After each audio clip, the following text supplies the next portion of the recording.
দাদা দেখছিলাম যে কেউ বাংলাদেশ থেকে আসলেই তাকে আপনি ডেকে ডেকে নিয়ে যাচ্ছেন, কি হোটেল?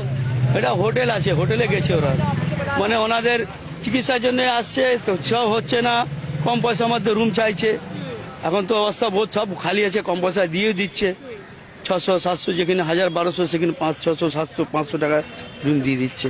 তো মানে মার্কেট স্ট্রিটের ব্যবসাও একদম বসে পুরো গেছে। ব্যবসা শেষ, পুরো শেষ।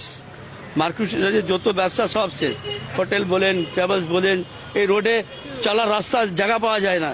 এখন দেখছেন পুরো ফাঁকা, মানে একটা লোক দেখা যাচ্ছে না। এর থেকে আরো বেলা হবে দেখবেন, এখন তো একটা দুটো বাস আছে, কিছু বাস আছে, লোক আছে, তারপরে তো আরো কিছু দেখা যাবে না। সন্ধ্যাবেলা একবার এসে দেখেন, মনে হচ্ছে একদম শুনশান, একদম মানে কবরস্থান হয়ে গেছে। তো বাংলাদেশ থেকে কত লোকজন আসছে তাও এখন? এখন মানে ধরে নিন 10%, মানে 10% যদি আসছে তো আসছে, তাও নাই, তাও যে মানে ভিসা